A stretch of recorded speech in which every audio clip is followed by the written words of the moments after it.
Si una persona, o sea, tú un líder, no te comunicas, no te estás relacionando de forma eficiente y eficaz, va a tener un impacto directo en esto, en los resultados, en el dinero. Va a seguir pasando. Donde hay personas, hay conflicto. Hablando de dinero y de resultados, ¿cuánto le cuesta a una empresa tener un conflicto interno enquistado? Esta es una muy buena pregunta.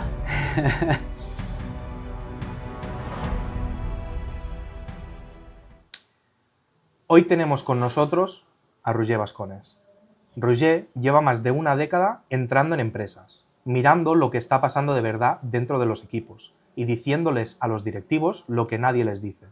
No trabaja con teoría, trabaja con situaciones reales, con conflictos reales, el coste real de tener un equipo que no funciona. Y hoy vamos a hablar exactamente de eso, de cuánto le está costando a una empresa liderar mal, sin rodeos. Así que, Roger, cuéntanos, ¿cómo llegas a dedicarte a esto? ¿De dónde viene tu camino dentro del liderazgo y la gestión de equipos? Pues esto nos daría para escribir un libro, pero sí que es verdad que después de muchísimos años dedicándome a la venta en el sector del automóvil, pues bueno, uno se da cuenta de que tiene mano para mover personas dentro de los equipos, el trato con los clientes, y allí descubro pues algo que me gusta mucho, ¿no? Que es estar al servicio de los demás. Dentro de ese servicio y conjuntamente con otros ingredientes dentro del buen caldo, que es tema de clientes, venta, trabajo con personas en equipos y tal, quise formarme con un máster internacional en liderazgo.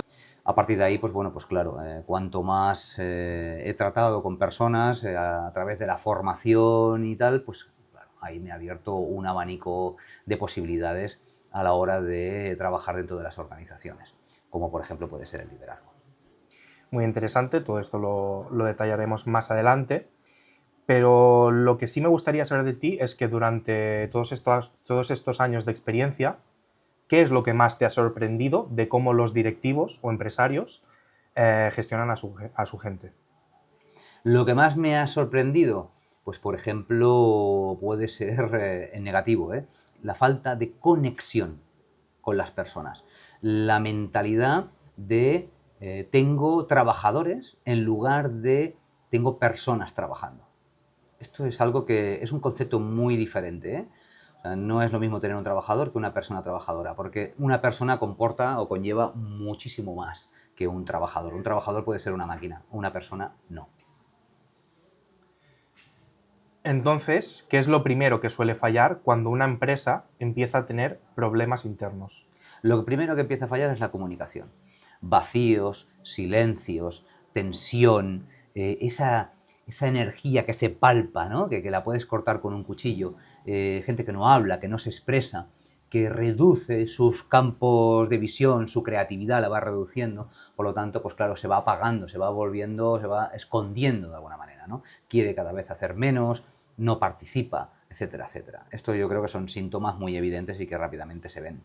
O por lo menos los sientes, los percibes, los palpas, pero muchas veces giras la vista y no quieres verlo. ¿Por qué? Porque, bueno, pues mientras vaya haciendo, pero claro, el rendimiento de esa persona puede ser mínimo.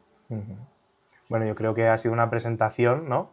Y un poco de contexto sobre ti y sobre tu vida profesional bastante interesante.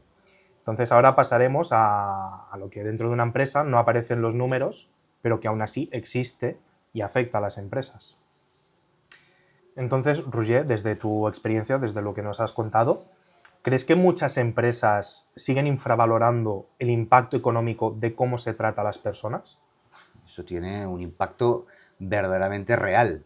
O sea, cuando yo me dirijo a un directivo y le digo que si su comunicación, su generación de vínculos, su liderazgo no está siendo correcto, va a tener un impacto directo dentro del rendimiento de la productividad. Por lo tanto, en esto, en los resultados, en el dinero. Esto es clave, ya lo he dicho antes, ¿no? Si una persona, o sea, tú un líder, no te comunicas, no te estás relacionando de forma eficiente y eficaz con esa persona, que seguramente te vas a comunicar muy diferente con el resto de personas de tu equipo, porque no todos son iguales. Ese es nuestro trabajo, liderar con conciencia. Pero si no lo estás haciendo de forma correcta y no obtienes los indicadores que marcamos para poder saberlo, pues está teniendo un impacto directamente en los resultados, porque está rindiendo a los mínimos. Claro, entiendo que eso también puede llevar incluso a perder a una persona de valor, ¿no? Que aporta valor a la empresa con su trabajo. Por supuesto. Hay un tanto por ciento muy elevado, te podré decir aproximadamente sobre el 80% de las personas que se van de las empresas no se van por la empresa, por el trabajo, se van por un mal liderazgo. Y yo entonces ya no lo llamaría liderazgo, lo llamaría jefazgo, ¿eh? Por tal de diferenciarlo. Muy bien, está muy bien esa diferenciación. Entonces, más o menos, así a grosso modo, claro, es muy relativo, pero ¿cuánto puede llegar a costar perder a un trabajador que es realmente bueno? En números, en cantidad. Sí. El impacto es difícil de poder medirlo exactamente porque va a depender muchísimo del tipo de sector, del trabajo que esté desarrollando esa persona, pero claro, el vacío que te deja, primero, una persona con talento que se te vaya, puede irse de forma, yo qué sé, que es un despido procedente, un despido improcedente, es igual, el vacío que deja poner a otra persona, adquirir en los conocimientos que tenía esa persona. Todo ese proceso, ese tiempo ya tiene un coste. ¿Cuánto tiempo va a tardar en recuperarse? Porque eso es como una curva, ¿no? Una curva de bajada. ¿Cuánto tiempo va a tardar en recuperarse esa empresa en el mismo punto que estaba con la persona anterior? Bueno, pues eso es clave poder saberlo. ¿Cuánto cuesta una persona que se marcha o la pérdida del talento? Esto es importante. Sí, no, totalmente. Y hablando de esto, ¿tienes algún dato real, algún caso real que conozcas de primera mano, sin dar datos tampoco? Sí. Fíjate, ¿no? Me llamaron de una empresa para recuperar, porque me lo dijeron así, recuperar a un directivo. Bueno, pues esto fue un caso muy interesante, ¿no? Porque recuperar a un directivo, ¿qué significa? Resulta que el entorno decía que tenía un síndrome, ¿no? Arrogancia, soberbia, etcétera, etcétera, que reaccionaba de forma desmedida con el resto de personas, ya sea de su equipo o con el resto de departamentos. Es una empresa a nivel industrial que entonces, pues bueno, cuando yo me dirijo allí, resulta que hablo con esta persona. El síndrome que ellos me decían, que lo denominan el síndrome del sapo, yo no lo vi así. En realidad, esta persona lo que se había hecho había sido crearse una coraza para para que los demás no le hicieran daño, porque es una persona muy sensible, pero en realidad no quiero definir a la persona. Lo que quiero destacar es que esta persona no es el problema. Ella es el síntoma del sistema. El sistema presiona que esa persona al final vete por ahí, ¿no? Esa persona tiene unos comportamientos. El resto de personas compra ese comportamiento. Se generan una serie de etiquetas. Cada uno en su mente genera la etiqueta y esa etiqueta, pues si crees que una persona es un arrogante, pues tienes una conducta, tienes un pensamiento, tienes una emoción, una forma de comportarte con esa persona. Si hay 10 personas que se lo compran unas a otras, generan un contexto, ¿vale? Entre todas ellas. Se genera un entorno, un contexto, una energía que además se retroalimenta. Él que ve que los demás actúan de esa forma contra él que precisamente justifica, ¿ves cómo esto es así? Sigue alimentando a ese personaje, esa coraza, por lo tanto, eso es un volcán. A partir de ahí, ¿qué es lo que hacemos? Pues bueno, trabajar con cada uno de ellos para rebajar. O sea, lo primero que hacemos es vaciar al sistema, vaciar a la persona. No una, sino a todas las personas implicadas. Cuando me dicen, oye, ves y recupérame a esta persona, en realidad no es un trabajo con una persona, es un proceso con todo el sistema para poder cambiar esa etiqueta, ¿no? Claro. ¿Y tú es un tema bastante complejo. Sí, no, y bastante interesante. Entonces, ¿tú crees que eso, la raíz de todo este problema, puede venir relacionada del concepto de la autoridad, de las personas con autoridad?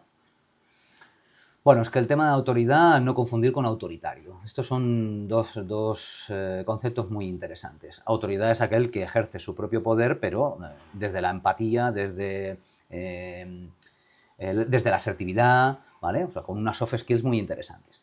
Y por otra parte, el autoritario pues está como en el siglo XIX, podríamos decir, ¿no? Que está con el látigo. Entonces, cuando tú das con el látigo, las personas pueden de alguna forma reaccionar de dos maneras, de forma sumisa o de forma rebelde. Esos serían indicadores de que no estás haciendo un buen trabajo. Porque una persona que está alineada contigo, cuando tú estás ejerciendo un liderazgo, digamos, consciente, humano, no confundir con buenista o con el buenismo, no tiene nada que ver. Si tú estás ejerciendo un liderazgo humano, tu equipo te retroalimenta. Cuando tú caes, ellos te sostienen. Y esos son otros tipos de indicadores. Entonces, teniendo en cuenta esta aclaración que has hecho entre la autoridad y autoritario, ¿qué errores crees que llevan a una persona con autoridad a ser autoritaria? Bien, primero dejar claro que estoy de acuerdo con el autoritario. O sea, en cierto modo. ¿Qué pasa? El liderazgo no es una forma de liderar estandarizada. Es un elenco de posibilidades. Encuentro la mejor estrategia para interactuar con la situación. Esto es liderazgo. Esto es lo que lo define. Entonces, ¿una de ellas puede ser el autoritario? Sí. El problema vendría cuando abuso o ese personaje me absorbe y siempre soy autoritario. No. O sea, si yo tengo que dar una palmada encima de la mesa, o sea, poner un límite, que siempre se tiene que poner de forma sana, que esto es lo que no sabría hacer a lo mejor un autoritario. ¿Por qué? Porque te manda de forma imperativa, no sabe formular frases con pregunta, de permitir que el otro sea autónomo, afiliarlo, ¿de acuerdo? Por lo tanto, la otra persona siempre va... mira, se me ocurre el mensaje aquel de, o la frase de no se te paga por pensar, ¿no? ¿Cómo que no? ¿Cómo que no? O sea, lo que no ven mis ojos lo está viendo él. Aquí entra también aquella parte de el que se queja es porque le importa, ¿no? Cuando yo no escucho la queja del otro, ¿por qué se queja una persona? ¿Se queja por vicio? ¿O se queja porque le está importando? A lo mejor está viendo algo que no estás viendo tú. Y el autoritario dirá, a ti no se te paga por pensar. No. Pues quizás sí. Todos pensamos. Por eso digo que hay que diferenciar también en lo que es un trabajador de una persona que está trabajando. Una persona tiene pensamientos, tiene emociones y sus piernas le llevan a todos lados. Por lo tanto, ¿qué tenemos que hacer? Contemplarla en su 360. Para ello, pues tengo que estar consciente, tengo que estar abierto, tengo que estar curioso, tengo que estar en un estado que me permita ver cuál es la estrategia mejor para interactuar con ello. Y una de ellas puede ser el autoritario. Claro. Entonces, siguiendo en la misma línea, ¿en qué momento, o sea, cuándo exactamente una persona con autoridad, ya sean líderes, empresarios, directivos, empiezan a convertirse en un freno para su propia empresa? Cuando no permite desarrollarse a las personas dentro de su equipo. Cuando entra en competitividad con las personas de su equipo y empieza a sentir miedo a perder. Es que él es mejor que yo. No tiene ningún sentido tampoco. O sea, yo me rodeo de personas mejores que yo en otros ámbitos. Por eso ahí hablamos de complemento. Nos complementamos entre todos. Yo tengo mi rol, al final es un rol por competencias. Tengo mi rol, tú tienes el tuyo. Puede ser buenísimo, pero no voy a entrar en comparación ni voy a tener miedo a perder. No tendría sentido. Al contrario, es una mesa redonda donde todos somos importantes e inclusivamente iguales. Simplemente nos diferencian los roles por competencias. Entonces, me gustaría volver al punto que comentabas antes, que cuando una persona se va de su trabajo no es por el trabajo en sí, sino por el sistema que hay detrás. Entonces, ¿podrías desarrollar eso un poco más de por qué la gente no está dejando o sea, un trabajador no deja la empresa como tal, sino que la deja por sus líderes, por su sistema o por su organización? Sí, esto... yo hago una formación que siempre pregunto lo mismo. ¿Para qué estás en este trabajo? Y muchas de las personas me contestan el dinero. No es verdad. No es verdad. No. Y te lo puedo argumentar, Claro, ¿no? el para qué, ¿no? El por qué quizás sí, pero el para, ¿no? El para qué, o sea, no, es que yo estoy aquí por dinero. No, perdona. Sí y también otras cosas. Porque si yo te triplico el sueldo, pero estás en un contexto en el cual es insostenible y hay una tensión, ¿cuánto tiempo vas a durar ahí trabajando? Porque es que te va a comer. Entonces empieza a haber rotación. El efecto sueldo emocional, el concepto sueldo emocional tiene mucho que ver también. ¿Qué más hay ahí que a mí me agrada estar en ese trabajo? Uno, puedo compartir valores, puedo estar alineado con los valores de la empresa, puedo ser partícipe del proyecto, mi voz es importante, por lo tanto se me escucha. Aquello de, es que el líder, es que mi jefe no me escucha. Hostia, ¿cuántas veces hemos escuchado esto? Esto sigue, ¿eh? Mi jefe no me escucha. Pues con una persona que se sienta escuchada, comprendida, lejos del buenismo, muy lejos, ¿eh? Porque tú también tienes un sueldo y no tengo por qué estar pidiéndote por favor, continuadamente todo lo que tienes que hacer, porque entra dentro de tus tareas.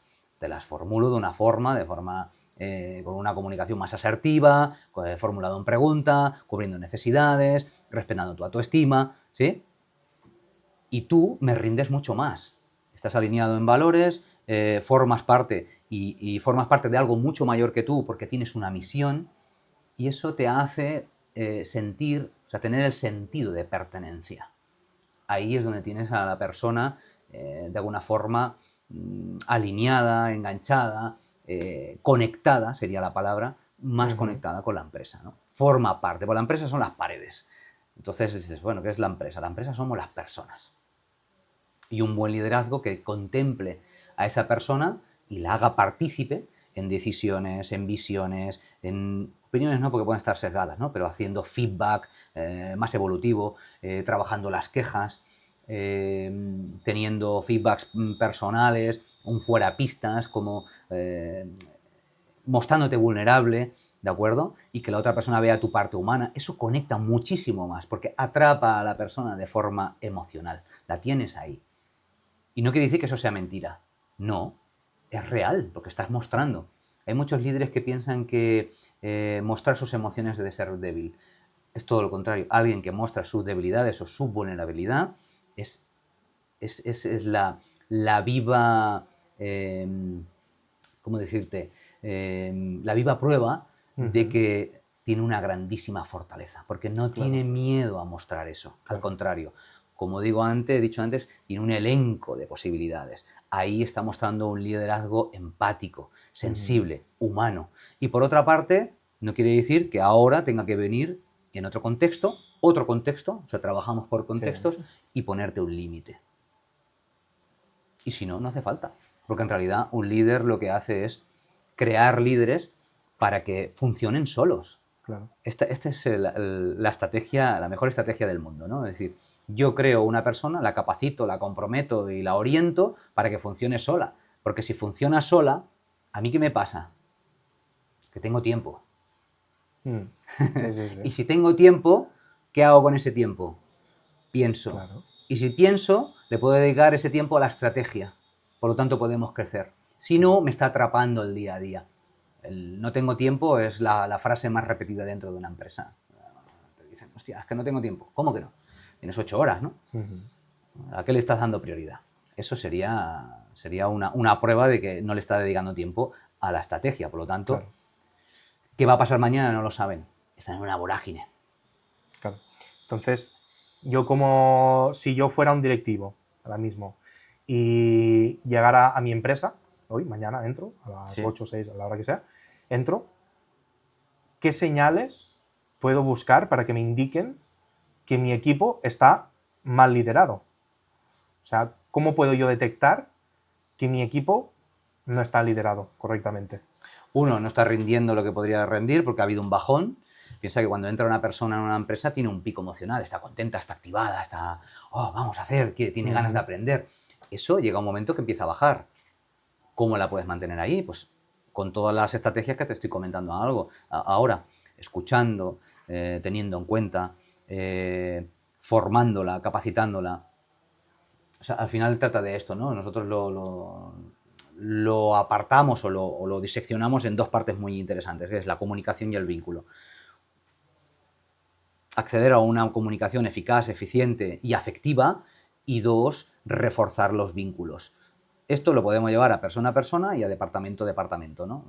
Y al final trabajar una serie de estrategias para que todo eso fluya, ¿no? Entonces, cuando tú entras dentro de tu oficina y sabes que no está bien liderado, hay un vacío, hay silencio, Cuando te ven no levantan las cejas, es como, oh, hostia, no hay sorpresa, no se sienten controlados. Claro, hay una serie de percepciones que que ya te sirven como indicadores. No te hablan, no te expresan, no comparten contigo. Se van a comer y no te invitan. Tú imagínate, ¿no? O sea, hacen una comida, esto es muy típico, ¿no? Y nunca invitan a los jefes, ¿no? A los directivos, a los líderes. Hostia, a mí me invitan. Es cierto, ¿no? A mí me invitan. Por lo tanto, y me invitan en otras empresas, ¿no? De decir, ostras, vamos a hacer una comida, un team building y tal, vente y comes con nosotros. ¿Por qué? Porque mi rol es compañero-colega, ¿sabes? Compañero-colega, ¿no? Ese rol próximo, cercano. Pues eso es un poco el liderazgo que trabajamos, el cercano, que te conoce, que sabe cómo ves el mundo, cómo lo piensas, cómo lo sientes, cómo lo escuchas. Porque ahí es donde decimos que las personas no se gestionan, se movilizan. Cuando yo te conozco y sé quién eres, sé lo que te motiva. Entonces te puedo movilizar de un sitio a otro, de A a B. Mientras no hables conmigo y yo no sepa quién eres, ¿cómo voy a saber movilizarte? Barra gestionarte, no. Lo que va a pasar es que te voy a tener que mandar por imperativo. Y tú te vas a ir cansando. Sí, sí. Entonces, resumiendo un poco lo que acabas de decir, yo entro porque detecto que algo no está bien y quiero ser directo, simple. 3 puntos que me ayuden a detectar que el liderazgo no está bien ejecutado. 3 puntos directos, simples. ¿Qué tienes que hacer o que te indican que no está bien hecho? Que indican que no está bien hecho. El vacío, la falta de comunicación y el miedo. Este es un indicador muy interesante. El miedo, te tienen miedo. Y esto se ve, ¿no? Cuando tú estás en la oficina, nadie habla. Hay un silencio sepulcral. Sepulcral. Sí, Sepulcral. Se vive mucho. Y cuando te vas tú, todo el mundo habla. Y luego hay conversaciones de pasillo. ¿Os ha pasado alguna vez o estas cosas solo me pasan a mí? No, sí, desde luego, sí. Ahí. Entonces, todo eso son indicadores de que algo está fallando, ¿no? Y es una falta de liderazgo, por supuesto.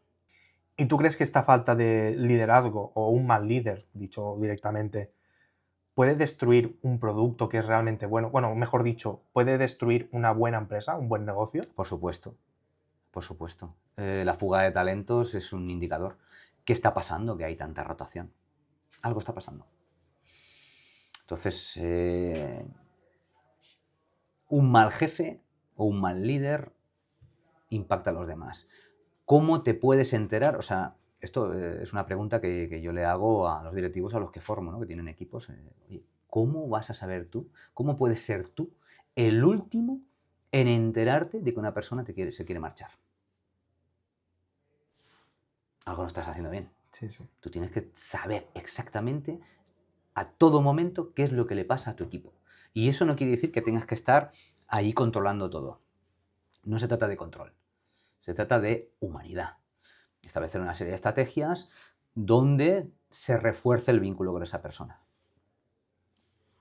Claro, entonces con estas afirmaciones que nos das, podemos decir, y tú nos lo puedes confirmar, que realmente tener el cargo de líder no significa saber liderar. No. O sea, tener el cargo de líder a veces, o los líderes, hay dos formas, ¿no? El impuesto, el que se impone, oye, este a partir de ahora va a ser vuestro jefe, y luego el que el equipo reconoce. Claro, si es el segundo conjuntamente con el primero, ya es la hostia. Es la hostia. Pero claro, cuando es impuesto, entonces tienes un trabajo, tienes un proceso de reconexión con las personas del equipo. O sea, ese es el primer trabajo. Claro. Llevártelos a tu terreno. Y eso, al fin y al cabo, quieras o no, pues te lleva a la ineficiencia operativa. Pues te lleva a la ineficiencia operativa porque, claro, si no lo consigues, pues no te enteras de nada. Tú vas por un camino y ellos van por otro. Entonces, volviendo a la autoridad, ¿qué diferencia crees que hay entre tener autoridad y saber liderar? Porque hay mucha gente que confunde, ¿no?, lo que es el liderazgo con la autoridad, incluso lo tienen como conceptos iguales. Entonces, ¿Qué diferencia hay realmente entre la autoridad y el liderazgo? La autoridad, como he dicho antes, trabaja mucho por imperativo. No ve personas, ve trabajadores, ve herramientas, ve recursos. Y sí, pero el líder ve personas completas y las sabe movilizar. Sabe cuando uno no está bien, cuando necesita ser escuchado, sabe cuando necesita o tiene otros tipos de necesidades, está encima para saber si necesita formación, valora a esa persona por cómo es, ¿sí? Y el autoritario, todo eso, permíteme la expresión, le importa un pepino. Aquí no, oye, de casa se viene llorado. Esta también es una frase que lamentablemente escuchamos muchísimo, ¿no? Entonces, es que mi jefe no me aprecia, esto es una de las partes importantes, hay que apreciar a tu personal, hay que afiliarlo, hay que darle estatus. ¿Por qué? Porque es importante. Y eso te libera a ti. Y además, conjuntamente con mostrar esa vulnerabilidad y saber estar en ese elenco de posibilidades de liderazgo, alinea a la persona, te conecta con ella. Por lo tanto, es mucho más fácil que haga las cosas porque quiere, porque le importa el proyecto, que no porque se sienta obligado. Entonces, según lo que dices, una persona autoritaria, ¿crees que esa autoridad puede venir del ego? ¿De una persona que lidera desde el ego? En este mundillo, lamentablemente, hay muchos egos. Hay muchísimos egos. Y entonces, ¿cómo entras a una persona con ese ego, esa protección o esa autoprotección, ¿no? Que en realidad se está protegiendo porque va acompañado de ciertas creencias limitadoras, ¿no? Es todo lo contrario de lo que estoy explicando hasta ahora. Una persona que ya cree que eso es así, que eso funciona, entonces hay muchas que dividen, en lugar de unir dentro de la empresa, dividen. Esto me he encontrado, o sea, compartiendo con otros consultores y además en empresas, pues, nos damos cuenta de que hay personas que en lugar de unir, dividen. Y claro, pues tener a tu equipo todos en competencia, en lugar de unidos a por una misma visión, cada uno tiene la suya. Entonces esto disgrega, esto separa. La tensión se palpa y dentro entras y dices, madre mía, ¿esto qué es? Huele a naftalina. Y bueno, pues este tipo de empresas, pues lamentablemente es difícil de entrar a trabajar porque no comparten la misma visión. ¿Y crees que el ser una persona egocéntrica o el tener ego puede tener algún tipo de beneficio a la hora de liderar? A ver, hay que partir de la base que todos tenemos ego, ¿vale? Lo que pasa que ese ego, esa personalidad, que no deja de ser la personalidad, tiene un temperamento, que esto es heredado y que lamentablemente pues, es muy difícil o prácticamente imposible cambiarlo. Y por otro lado tenemos el carácter. Entonces lo que hay que trabajar es el carácter, hay que forjarlo con la maceta de las carpas y hacértelo a tu manera. Hay que saber manejar los caballos de tu Ferrari. Tú puedes tener un Ferrari, pero no sabes manejarlo, ahí a la esquina Sí, te vas a chocar. sí. Por lo tanto es esto un poco, ¿no? Todos tenemos ego. Lo que pasa es que si tienes una de las habilidades primordiales, que es la autocrítica, sabes ver, darte cuenta dónde estás errando y que puedes mejorar, que para eso sirve el feedback y sirve también una serie de estrategias que implementamos dentro de las empresas para que el feedback sea bidireccional. Entonces, hostia, eso en lugar de tener un ego te conduce hacia la mejora continua, lo que es la excelencia. Y volviendo a antes, cuando hablábamos de las 3 señales críticas que desvelaban un equipo mal liderado, hablabas del miedo. Sí. ¿Crees que el ego tiene algo que ver con el miedo? Es decir, ¿cómo afecta el miedo a la forma de liderar y al rendimiento del equipo? Claro, el miedo tiene un impacto directo y va ligado con ese ego. Al final es miedo a perder, miedo a que vean mis carencias, miedo a mostrarme vulnerable. Entonces me hago una coraza y me pongo ahí y me creo que eso es real y que además la gente me sigue. O sea, no tiene nada que ver ese ego que sería autoprotegido, ¿vale? O un ego más, en términos más psicológicos, encapsulado, ¿vale? Con una autoridad. Cuando tú tienes autoridad, es que no hace falta ni tan siquiera que digas las cosas, los límites se ponen solos. Es que es una energía que te envuelve, ¿no? Y que los demás hace que tengas respeto. Entonces, si yo tengo respeto por ti, lo que es respeto, no miedo. Porque si eres autoritario o tienes un ego como el que estamos comentando, pues voy a ir contigo con miedo porque he generado una etiqueta, entonces es con miedo, ay, a ver qué pasa, ¿no? Pero si tú tienes toda esa obertura que estamos comentando como un líder consciente, pues eso me va a ayudar a mí a poder interactuar de forma más auténtica. Entonces el ego está poniendo palos en la rueda y eso hay que trabajarlo. No te está permitiendo expandir a tu gente. Y si no expandes a tu gente, no les permites el desarrollo, está teniendo un impacto directo aquí. Indiscutible. Me gusta que hayas introducido el tema del respeto. Lo has mencionado, incluso ha parecido, ¿no?, que querías hacer hincapié en el tema del respeto. Porque creo que realmente se confunde mucho los conceptos de autoridad y respeto. Entonces, ¿por qué crees que muchos líderes confunden ese concepto de autoridad con el de respeto? Respeto en un sentido negativo, te refieres, ¿eh? A que Sí, exacto. Sí, si no te muestras allí y tal, exacto. no te respetan. Exacto, No, eso sí. es todo lo contrario. O sea, se confunde respeto con miedo. Entonces, en realidad esa persona lo que está proyectando es miedo, es autoridad. Y los demás tienen miedo de relacionarse con él. Ya no voy a ir a pedirle 2 días de vacaciones porque ya sé lo que me va a decir. Y encima me va a gritar. O es muy cerrado, es que él no escucha. Es que, bueno, hay un montón de etiquetas que vamos a ver, ¿no? Nos hemos encontrado en que desde recursos humanos, si quiere hacer una formación en comunicación asertiva a ese directivo, que es el director general, y R que no, porque él es al final el que da la última palabra de si se hace esa formación o no, viniendo desde recursos humanos, ¿no? Que también nos encontramos en que recursos humanos muchas veces no tiene ni voz ni voto. O sea, no tiene capacidad de decisión.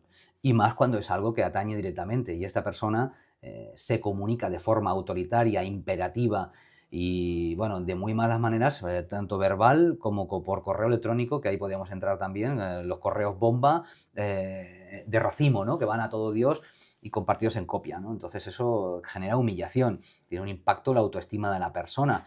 Otra curva, ¿cuánto va a tardar en recuperarse esa persona? Y si eso es de forma sostenible, que además pasa muchas veces de forma reiterativa, coño, pues esa persona a los 4 días se va a marchar y a lo mejor es buenísima. Claro, volvemos a lo de antes, ¿no? A la que una persona con talento se va, realmente tiene un coste para la empresa bastante elevado. Muy elevado.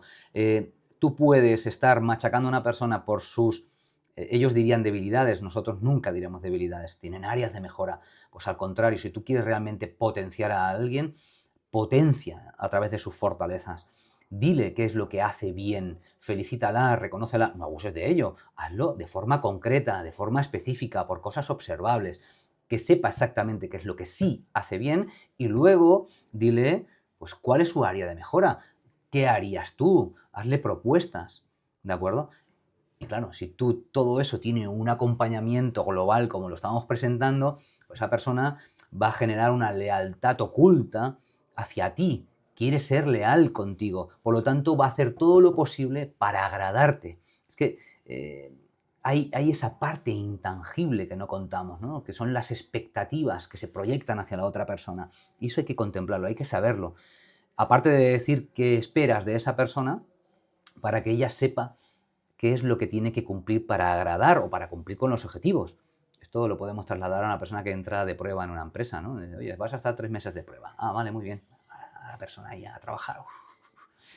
Animada, hostia, tiene un curro nuevo, me están, ¿sabes? Y además Sí. expreso esa vidilla que tiene interna, ¿no? Mm. Y cuando llegan los 3 meses dice, bueno, es que no has cumplido con las expectativas. Señores, ¿y cuáles eran las expectativas? Me las podían haber dicho, ¿no? Sí, Pues sí, claro, si tú sabes qué es lo que esperan de ti, es mucho más fácil que tú hagas lo posible para poder cumplirlo. claro. Entonces, claro, todo eso viene a raíz de realmente del saber liderar de una persona. ¿Y tú crees que el saber liderar se puede aprender o simplemente hay personas que no valen para liderar y no valen? sea, la típica frase, líder se nace, no se hace. ¿Un líder se hace? ¿Se puede aprender a liderar? Se puede aprender a liderar. Hay que tener mucha abertura, sí que es verdad que va acompañado de algunas metacompetencias, pero bueno, todo lo demás se puede aprender. ¿Aprender de qué manera? ¿Dar una formación genérica? Sería absurdo, ¿no?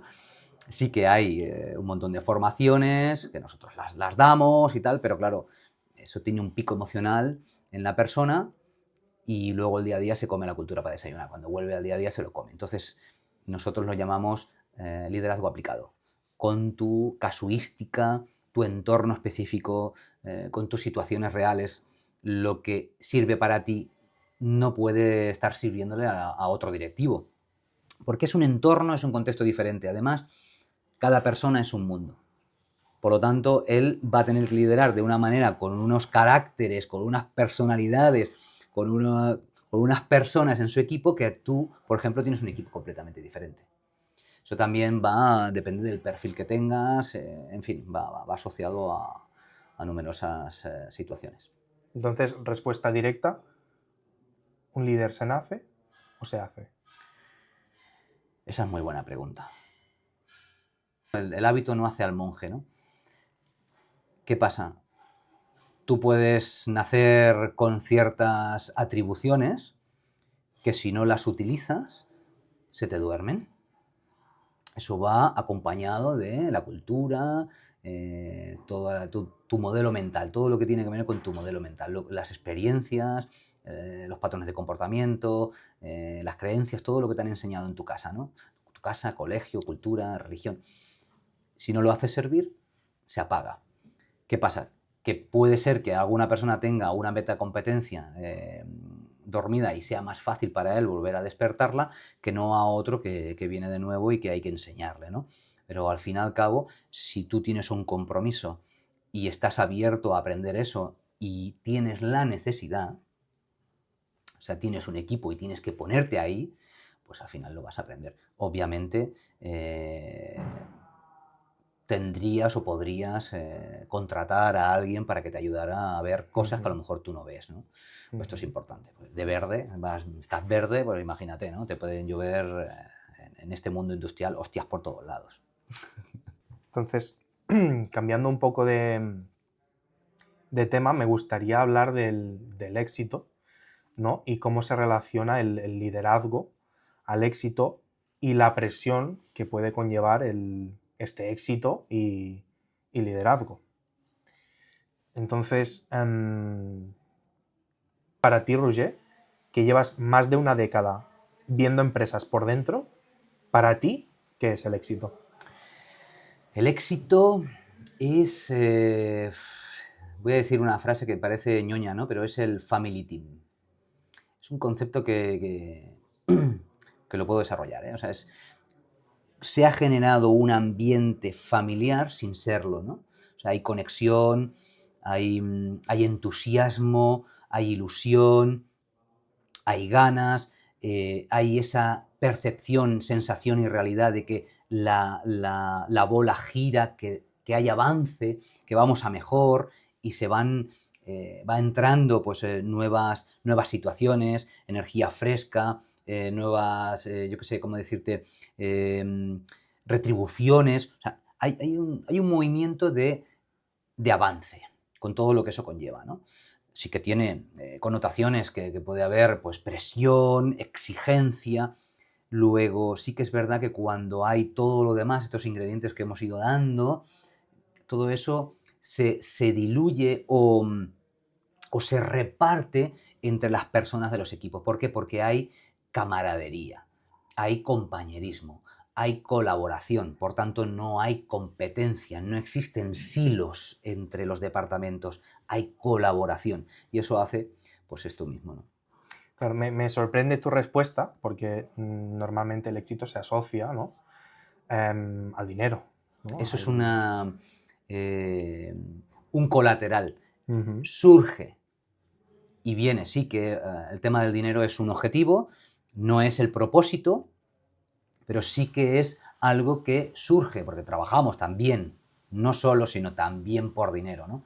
Porque el dinero nos ayuda a obtener pues eso que necesitamos, ¿no? La pirámide de Maslow, pues las necesidades, etcétera, etcétera, etcétera.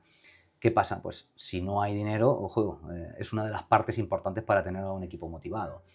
Si no hay dinero, pues algo está pasando. Sí que es verdad que el éxito, como yo lo concibo, es cuando se consigue eso, ¿no? Cuando un líder se permite ser humano, afloja, porque es humano y tiene días de todo y recibe el input positivo de su equipo, lo sostiene, ¿no? O sea, al final nos sostenemos.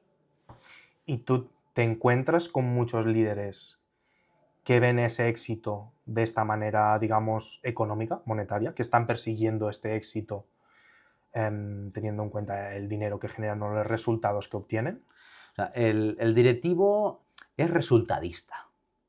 O sea, nos movemos por resultados. Le damos tal peso que nos olvidamos de lo otro.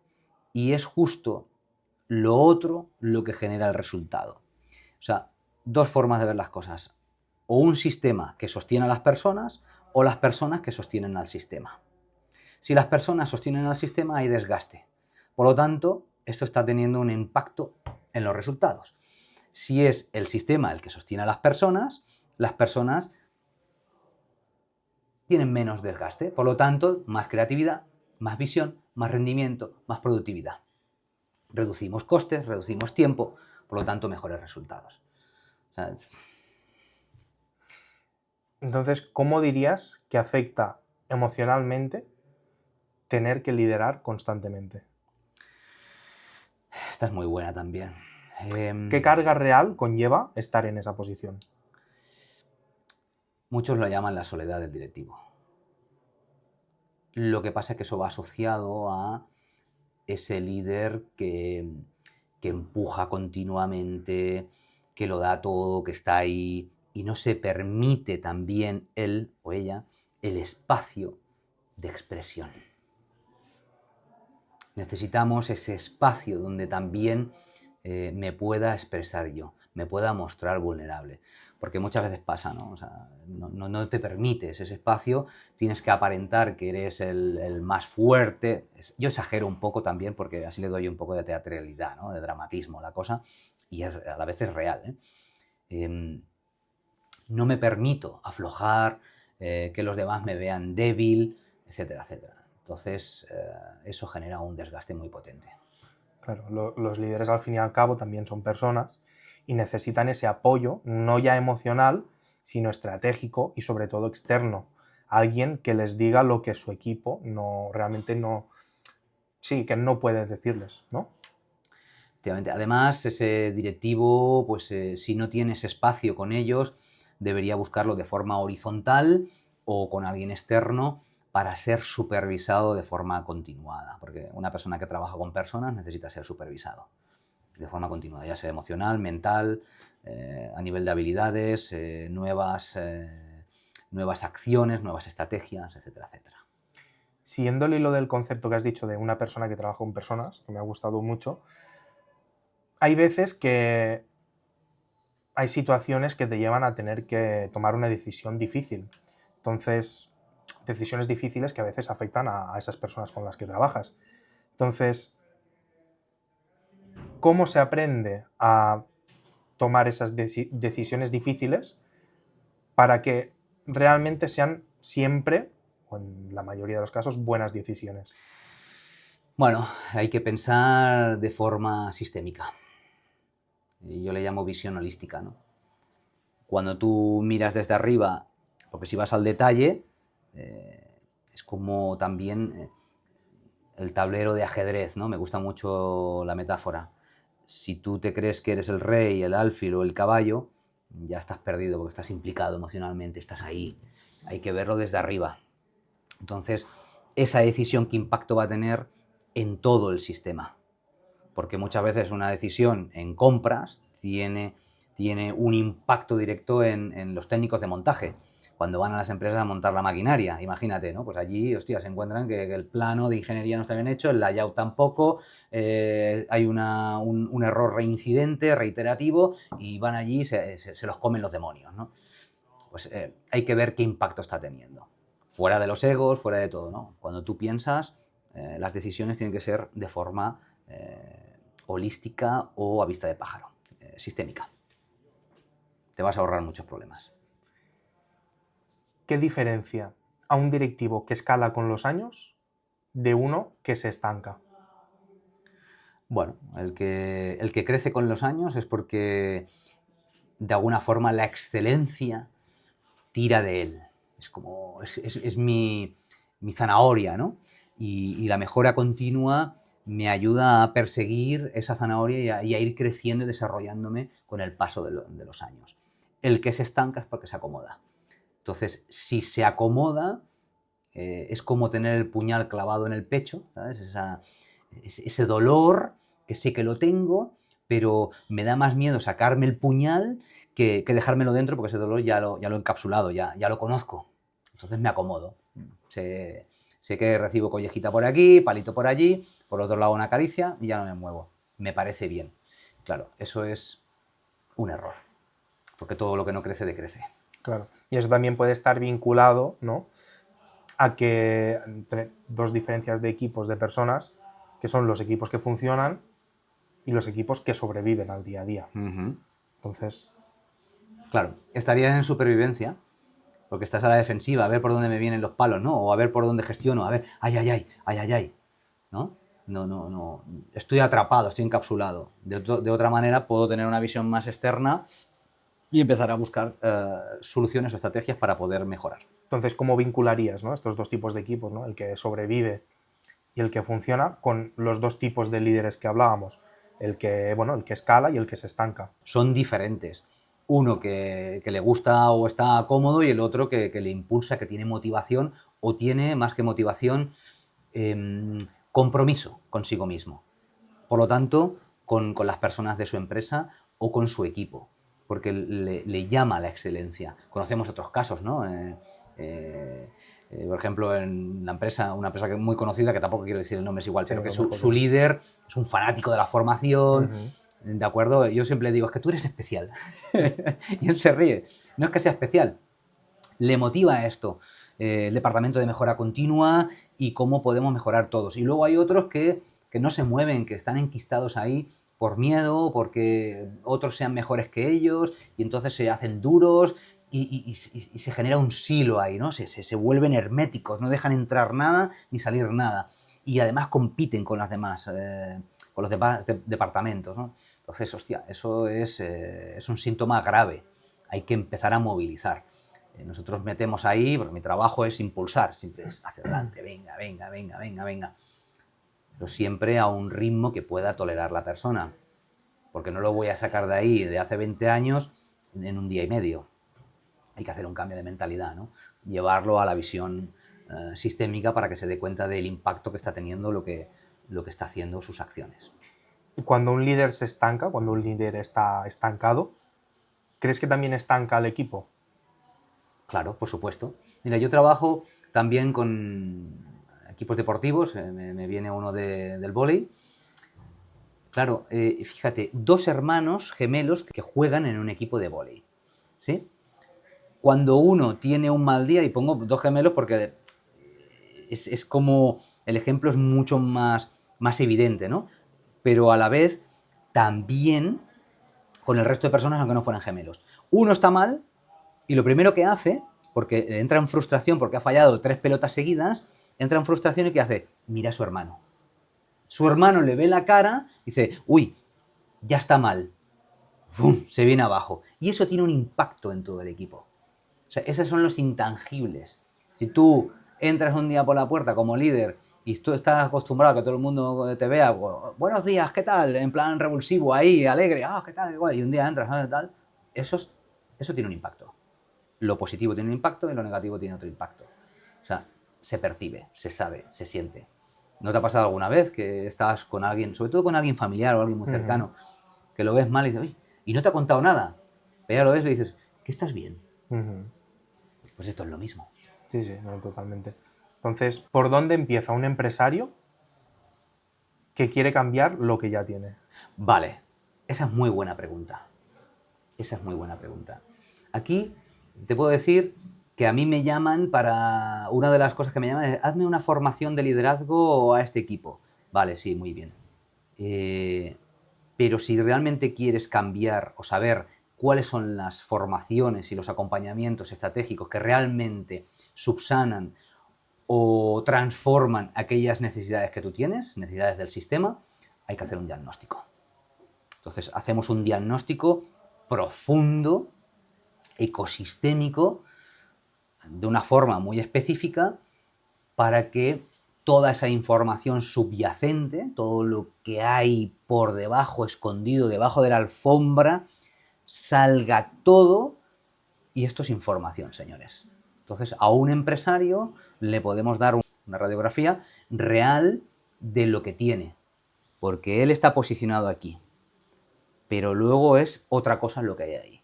Esto lo llamamos doble visión. Bueno, más extenso, también para otro podcast. Con el diagnóstico, necesidades, formaciones, liderazgo, comunicación, etcétera, etcétera, etcétera, etcétera, etcétera.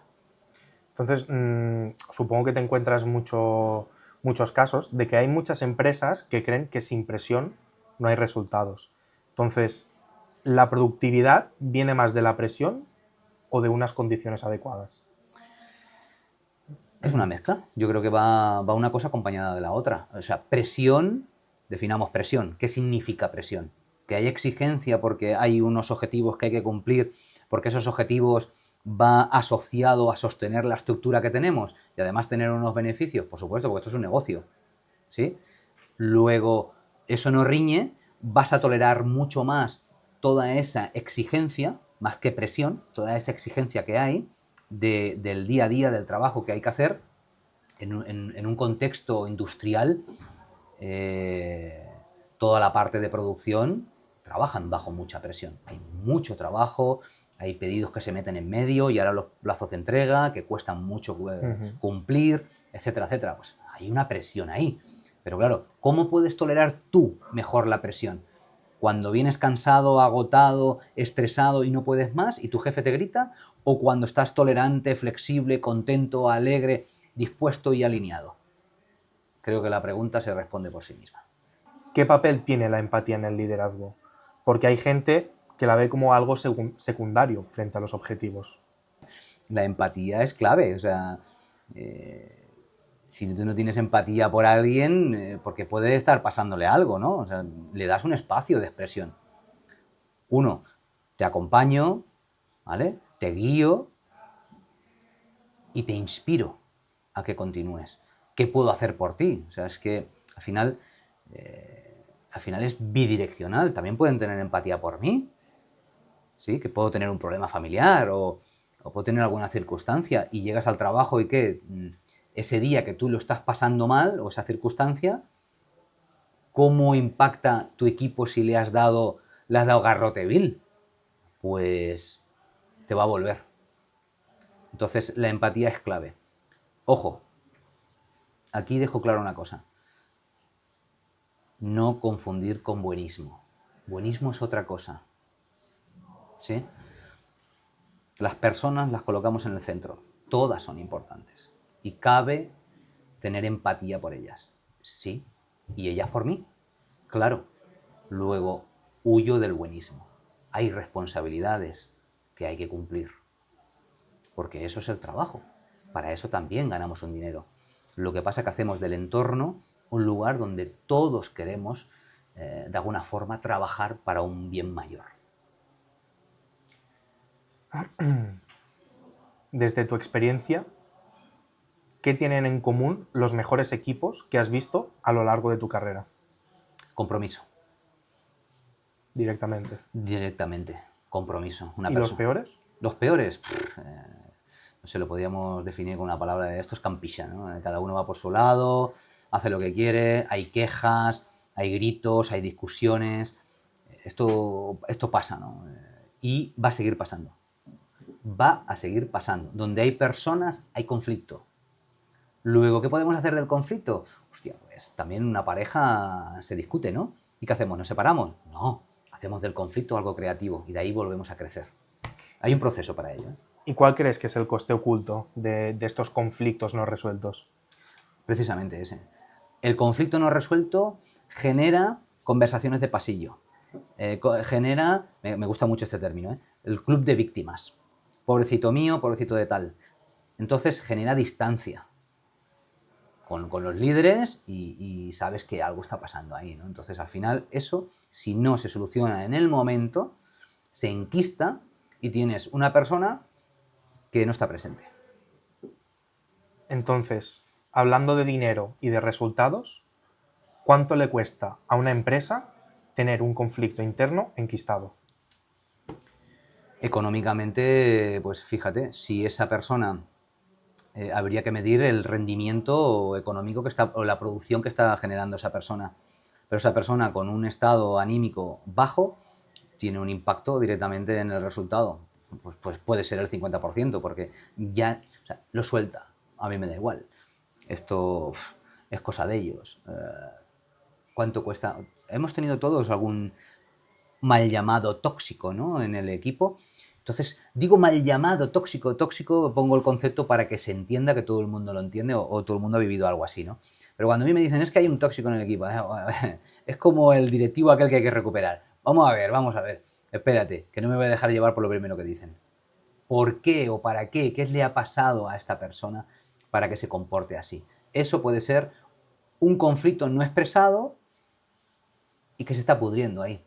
Entonces, se está pudriendo, no quiere salir, no quiere plegar, o sea, marcharse de la empresa. ¿Por qué? Porque no va a cobrar del paro, no va a cobrar su finiquito, no se habla con diferentes personas, etcétera, etcétera, etcétera.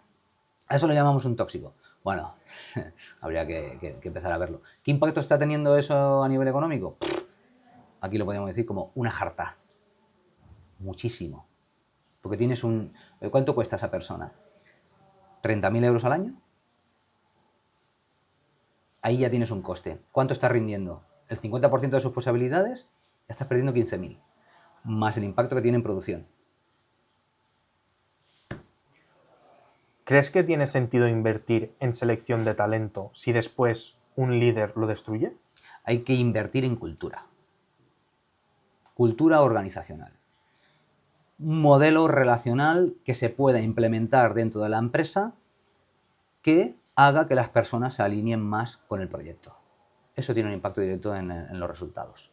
Nosotros introducimos un modelo que es estándar para industria, con una cantidad específica de trabajadores, con un equipo directivo específico. Ese modelo luego lo hacemos de forma personalizada, porque el entorno puede ser otro, ¿no? Pero el modelo es copia y pega. Hemos descubierto un modelo que nos da información, por tanto la información es oro, porque esa información se transforma en decisiones y esas decisiones se pueden tomar en un corto periodo de tiempo. Si puedo tomar esa decisión en un año y la puedo tomar en 3, imagínate, me está ahorrando un tiempo de dolor. Ese dolor está en el sistema. Si yo libero al sistema de dolor, el sistema está desahogado. Por lo tanto, si está desahogado, rinde más, produce más, tiene mejores resultados.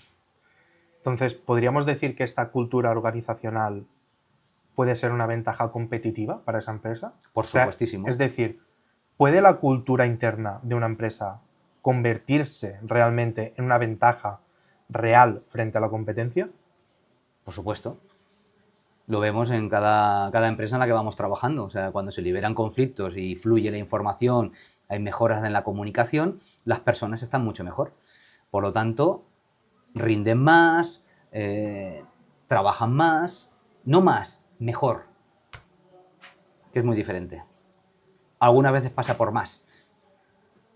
O sea, es que al final no es el tiempo, es el impacto que tiene lo que tú haces.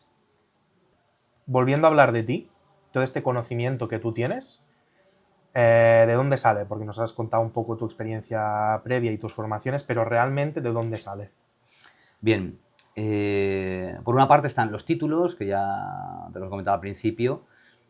También he hecho mucha terapia, he estudiado terapias, por lo tanto, esto me ha acercado a conocer a las personas, a escuchar mucho qué les pasa, cuál es la sintomatología, Entonces esto, el one-to-one me lo ha potenciado muchísimo, ¿no? Saber escuchar, apreciar, ver, detectar, sentir.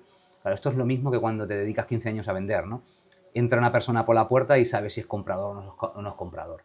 Pues esto al final el tiempo, la experiencia, te lo va dando. Un psicólogo no es psicólogo por el título. El verdadero psicólogo es cuando lleva una carrera, ¿no? Y ha visto 40.000 posibilidades, personas, y sabe ya de forma intuitiva cómo trabajar. Pues claro, cuando yo me saco unos títulos y me pongo a trabajar, y a base de ver patrones y patrones y patrones y personas y personas y personas, pues lo percibes, forma parte de una habilidad integrada. Esto es como cómo se aprenden las habilidades o las competencias a base de repetir, ¿no? Pues están integradas. Claro, después de 10, 12 años que por ahí que llevo trabajando, pues te puedo decir, hostia, entro dentro de una empresa y ya con el diagnóstico, con las primeras conversaciones que tengo, ya me puedo hacer una idea. Eso sí, con el diagnóstico profundo podemos trabajar realmente desde la raíz, qué es lo que le pasa al sistema. Entonces ponemos formaciones, acompañamientos, mentorías, estrategias relacionales, implementamos el modelo, lo que sea. Tú, como profesional, ¿qué legado quieres dejar? Esta es una muy buena pregunta. Para mí el legado, aparte de la empresa que tengo, ¿no? Es que estoy ayudando a transformar sistemas. Yo empecé ayudando, acompañando a personas y ahora acompaño a las personas dentro de los sistemas.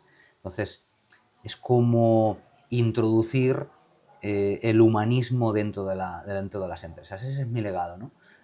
Cuando hay una empresa que se transforma, y el humanismo no tiene nada que ver con el no conflicto, sino que haya conflicto, pero que sea constructivo, ¿no? Entonces, cuando esa empresa se transforma es cuando yo siento que estoy dejando mi legado. Entonces, ¿cómo te gustaría que te recordaran las personas con las que has trabajado? Esta es buena pregunta, ¿eh? Nunca me he planteado eso. Gracias. Pues, ¿cómo me gustaría que me recordaran? Como un ser humano, que les ayudó a transformar y a mejorar sus empresas. ¿Qué consejo le darías a un empresario o directivo que empieza hoy a liderar personas por primera vez? Conéctate con tus personas, con tus equipos, comunícate, exprésate y genera vínculos robustos con ellos. Eso es lo primero que le diría. Entonces, para cerrar, ¿qué debería entender cualquier empresa sobre las personas antes de hablar de resultados? Pues que tienen pensamientos, que tienen emociones, que tienen vidas, que tienen, bueno, contextos aparte del empresarial, y que conocer, saber cómo sienten, piensan y ven el mundo es importante porque les ayudará a movilizarlos. Pues bueno, Roger, ha sido un placer conversar contigo. Realmente hay muchos temas que los líderes no tienen en cuenta y que son realmente relevantes para el día a día de su empresa y de sus trabajadores, de las personas, ¿no? Que tú dices, de las personas trabajadoras de su empresa. Pues sí, no se contempla o no tienen tiempo o no le dan prioridad o creen que no es importante. En fin, hay varias posibilidades para ello, pero que bueno, en fin, gracias por darme esta oportunidad y continuemos. Nos volveremos a ver, que no te quepa duda. Gracias.